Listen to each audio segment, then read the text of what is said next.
मधुबन के बाबा, मधुबन के बाबा मुरली वाले, आपका क्या कहना,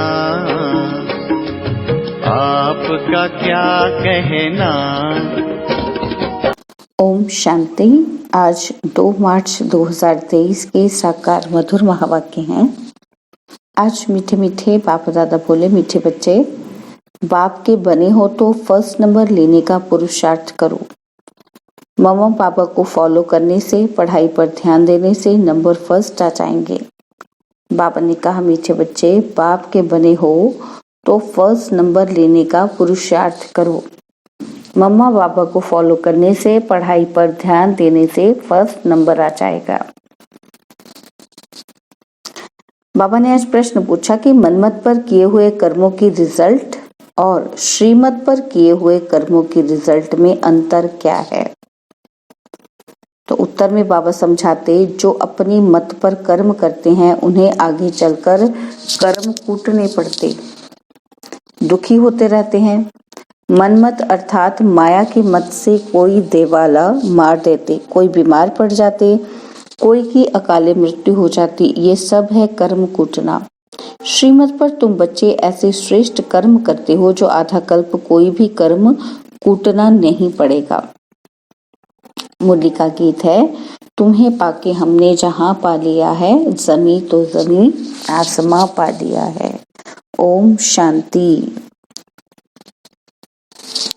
बच्चों ने गीत की 2 लाइन सुनी, जबकि हमने बेहद के बाप को पा लिया है तो बेहद के बाप से सारे विश्व की बादशाही हम ले रहे हैं।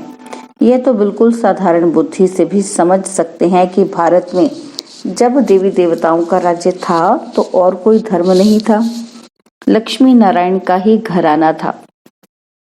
जैसे एडवर्ड द फर्स्ट सेकंड राजाई चलती है ना, वह है यूनाइटेड किंगडम में। भारत में जब लक्ष्मी नारायण का राज्य था तो सारे विश्व पर ही उन्हों का राज्य था। ये मनुष्य भूल गए हैं। अब तुम बच्चों ने बाप को पा लिया है तो गोया विश्व की राजाई पा ली। बाप खुद कहते हैं कि बच्चे, तुम भूल गए हो, इस भारत में जब देवी देवताओं का राज्य था, सतयुग था, तो तुम सारे विश्व के मालिक थे। पार्टीशन आदि कुछ भी नहीं था। लक्ष्मी नारायण डबल सिरताज थे। बड़े बड़े राजे लोग भी पूजा करने के लिए अपने महलों में मंदिर बनाते हैं। लक्ष्मी नारायण का व सीता का थे, वे भी भारत के राजे और वह भी भारत के राजे, परंतु वे सतयुग त्रेता के थे और वे द्वापर कलयुग के थे। सतयुग त्रेता में लक्ष्मी नारायण राम सीता का राज्य था और फिर बाद में होते हैं विकारी राजाएं। विकारी राजाएं भी कैसे बनते हैं, यह बातें शिव बाबा इन द्वारा बैठ समझाते हैं। गाया भी जाता है कि पूज्य पुजारी, सतो प्रधान से तमो प्रधान जरूर बनना है। कहते हैं, हे बच्चे, तुम पहले सतयुग में सतोगुणी महाराजा महारानी थे और संपूर्ण पवित्र थे। यह तुम बच्चों को याद रहता है। बरोबर हम सुपूज्य थे और अब नहीं है। फिर पुरुषार्थ से हम वह पद पा रहे हैं। माया ने पुजारी बना दिया है। ये शिक्षा जो मिलती है वह धारण करनी है। कॉलेज में जो शिक्षा मिलती है वह भी स्टूडेंट्स की बुद्धि में रहती है ना, तो बच्चों की बुद्धि में रहता है कि हम भारतवासी सो देवता थे। कल्प पहले भी बाप ने आकर राजयोग सिखाया था। मुख्य है ही गीता की बात। जब कोई मिले तो बोलो, गीता कब सुनी व पढ़ी है। उसमें लिखा हुआ है भगवानुवाच। तो कैसे सुनाते हैं? कभी सुना है कि भगवान पढ़ाते हैं? एक गीता में ही भगवानुवाच है। तुम बच्चे जानते हो कि भगवान ने राजयोग सिखाया था और कहा था कि मैं तुमको राजाओं का राजा बनाऊंगा। उन्होंने फिर श्री कृष्ण का नाम ले दिया है। अब श्री कृष्ण तो सतयुग का प्रिंस था। श्री कृष्ण ने यह पद पाया है अपने बाप से। कृष्ण कोई अकेला नहीं था। लक्ष्मी नारायण की राजधानी थी जो अब फिर से स्थापन हो रही है। तो तुम बच्चों की बुद्धि में ये आना चाहिए। 5000 वर्ष पहले भी भगवान ने ऐसे पढ़ाया था। भगवान नॉलेजफुल ब्लिसफुल है। श्री कृष्ण को नॉलेजफुल ब्लिसफुल आदि यह टाइटल नहीं देंगे। बाप सारी सृष्टि पर तत्वों सहित सब पर ब्लिस करते हैं। सो तो सिवाय परमपिता परमात्मा के और कोई कर न सके। ब्लिस अर्थात मेहर, यहाँ तो देखो तत्व आदि सब तमो प्रधान है। बरसात पड़ती है तो नुकसान कर देती, तूफान लगते हैं, ये सब बेकायदे हुआ है ना।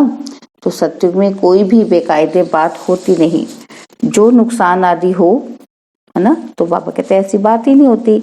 खेती टाइम पर तैयार होगी, टाइम पर पानी मिलेगा, वहां कोई उपद्रव होते नहीं। यह माया के उपद्रव हैं जो दुखी करते हैं। माया का भी अर्थ मनुष्य नहीं जानते। अब तुम समझते हो, बाप को कहा ही जाता है परमपिता परमात्मा यानी परम आत्मा। बोलना भी ऐसे चाहिए, एक्यूरेट। बाप कहते हैं मैं तुमको ऐसे कर्म सिखलाता हूँ जो तुमको कभी कर्म कूटने नहीं पड़ेंगे। मनमत पर चलने से हर एक मनुष्य कर्म कूटते हैं ना। तो बुखार खांसी हुई, यह भी कर्म भोग है। दिवाला मारा, यह भी कर्मों को कूटना हुआ। तुमको बाप श्रेष्ठ कर्म सिखलाते हैं, जो भी जितना सीखेंगे उतना ऊंच पद स्वर्ग में पाएंगे। जैसे नाटक में कोई तो स्पेशल रिजर्व सीट लेते हैं, फिर थोड़ा नंबरवार सेकंड क्लास थर्ड क्लास होती है। अच्छे अच्छे आदमी नजदीक में सीट लेते हैं, तो पढ़ाई में भी नंबरवार होते हैं। बाप कहते हैं मैं तुमको मालिक बनाने आया हूँ। जितना जो पढ़ेगा, पढ़ाई बहुत सिंपल है। पढ़ाने वाला है निराकार, उनका नाम व्यास व श्री कृष्ण आदि नहीं है। उन सबके तो चित्र हैं, ब्रह्मा का भी चित्र है और श्री कृष्ण का भी चित्र है। सूक्ष्म व स्थूल चित्र हैं, तो उनको भगवान नहीं कह सकते। भगवान एक ही है जिसको शिव कहते हैं। भल मंदिर कितने भी हैं, परंतु नाम असल एक ही है, वह कब बदल नहीं सकता। वह है निराकार परमपिता परमात्मा। ये किसने कहा? निराकार आत्मा कहती है कि परमपिता परमात्मा परम धाम में रहते हैं और हम आत्मा उनकी संतान हैं। हम भी वहां से आए हैं पाठ बजाने। अब एक एक एक्टर की बायोग्राफी तो नहीं बताएंगे, मुख्य की ही बात बताई जाती है। और यहाँ भी बड़े बड़े आदमियों की बायोग्राफी बताते हैं ना। अब सारी बेहद सृष्टि में ऊंच से ऊंच मनुष्य कौन है? ड्रामा में ऊंच से ऊंच पार्ट किसका है, यह भी समझना चाहिए। हम एक्टर्स को बाप ऐड समझाते हैं, क्रिएटर डायरेक्टर बाप ही है। शिव बाबा डायरेक्शन देते हैं ब्रह्मा को कि तुमको देवी देवता धर्म की स्थापना करनी है। स्थापना कर फिर तुमको जाकर पालना करनी है। हम नहीं करेंगे, तुमको सिखलाते हैं, डायरेक्शन देते हैं ना। करण करावन हार है ना, खुद करते भी हैं, नॉलेज सुनाते हैं और तुमसे कराते भी हैं। तो बाबा कहते कराते हैं ना, तो श्रीमत मिलती है कि ये करो। ड्रामा अनुसार ब्रह्मा ये स्थापना कर फिर राज्य करेंगे, ब्राह्मण ब्राह्मणियां भी राज्य करेंगे।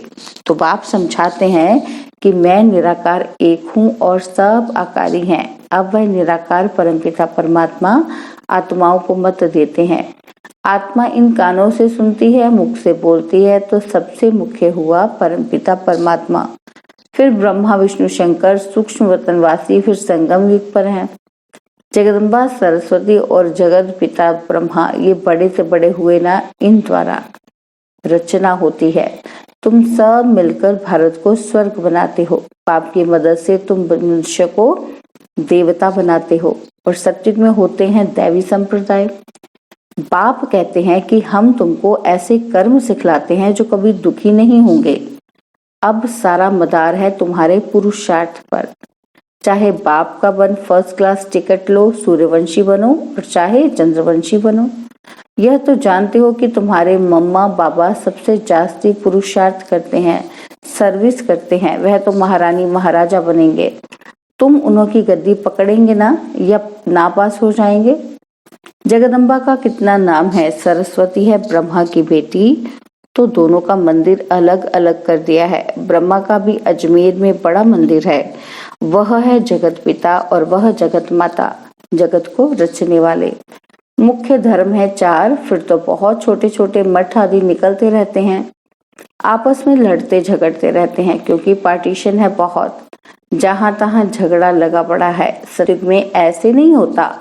तो बाप समझाते हैं कि मीठे लाडले बच्चे, इस ड्रामा को समझना है। यह तो जानते हैं कि हम आत्मा परम धाम से आती हैं। गर्भ में चोला धारण कर हम पाठ बजाते हैं। अभी पाठ पूरा हुआ है, फिर यह शरीर छोड़ अशरीरी होकर जाना है। बाप आया हुआ है, शिव जयंती भी है। जरूर शिव बाबा ने आकर अवतार लिया है। उनकी जयंती कब कैसे हुई, शिव बाबा कैसे किसमें आए, क्या क्या आकर के किया, ये कोई नहीं जानते। जरूर भारत को स्वर्ग बनाया होगा। बाप न आए तो बच्चों को कौन सिखलाए। और सबकी मत है कलयुगी आसुरी मत, उससे श्रेष्ठ बन नहीं सकते। अब मैं तुमको सुमत देता हूँ और कोई की भी मत पर न चलो। मैं श्रेष्ठ से श्रेष्ठ हूँ, जरूर ऊंचा बनाऊंगा। तो वह श्रीमत पकड़नी चाहिए, और कोई की मत ली तो धोखा खाए। कदम कदम पर श्रीमत लेंगे तो इन लक्ष्मी नारायण जैसा बनेंगे। उनकी महिमा है तुमेव माता च पिता तुमेव। मैं बाप, टीचर, सतगुरु के रूप में तुमको मत देता हूँ, जिससे तुम ऐसे लक्ष्मी नारायण समान बनते हो। ये ज्ञान तुमको है तब समझा सकते हो। नंबरवार तो होते ही हैं। तुम जानते हो मम्मा बड़ा रिफ्रेश करती थी और बाबा भी रिफ्रेश करते हैं। तो तुम बच्चों को भी फॉलो करना है कि बाबा हम आपसे सुनकर औरों को सुनाएंगे। है बहुत सहज। बोलो भगवानुवाच लिखा हुआ है। भगवान तो है निराकार, और तुम जानते हो ड्रामा में ये वेद शास्त्र आदि सब पहले से ही बने हुए हैं। शास्त्रों में जो कुछ है जैसे बने हुए हैं फिर भी वही बनेंगे।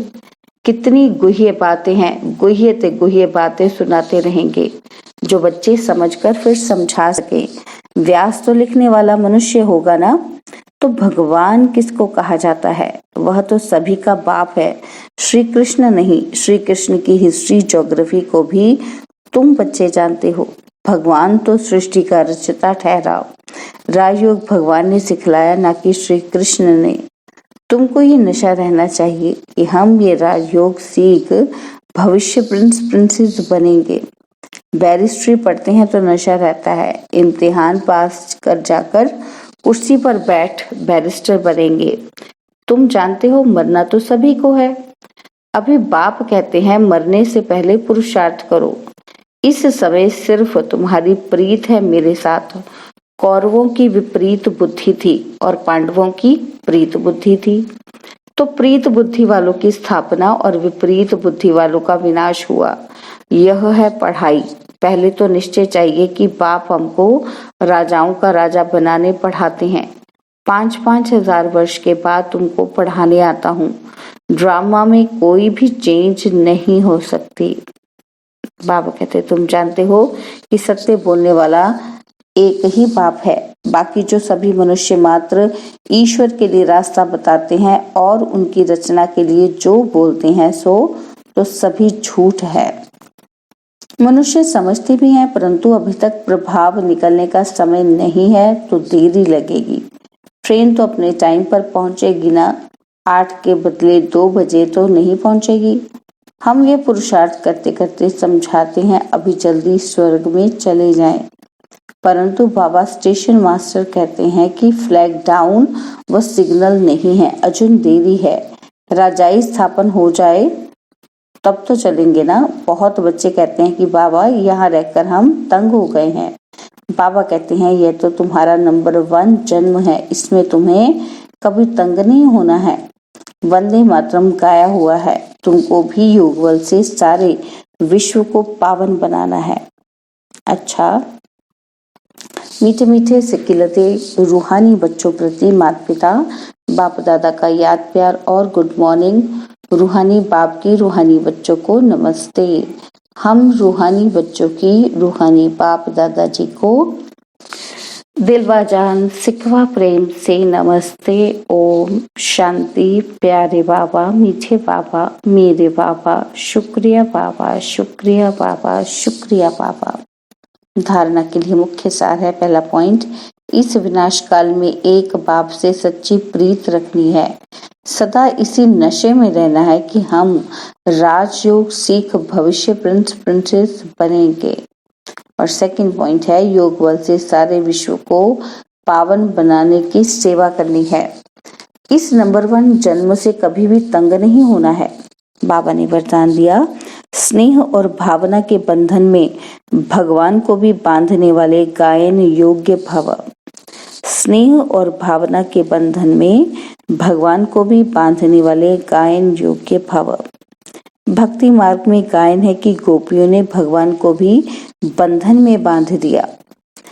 यह है स्नेह और भावना का बंधन जो चरित्र रूप में गाया जाता है। आप बच्चे इस समय बेहद के कल्प वृक्ष में स्नेह और भावना की रस्सी से बाप को भी बांध देते हो। इसका ही गायन भक्ति मार्ग में चलता है। बाप फिर इसके रिटर्न में स्नेह और भावना की दोनों रस्सियों को दिल तख्त का आसन दे झूला बनाए बच्चों को दे देते हैं। इसी झूले में सदा झूलते रहो। स्लोगन है, स्वयं को हर परिस्थिति में मोल्ड करने वाले ही सच्चे गोल्ड हैं। स्वयं को हर परिस्थिति में मोल्ड करने वाले ही सच्चे गोल्ड हैं। ओम शांति। और अब यह एक बहुत अच्छी वीडियो भी जरूर देखें।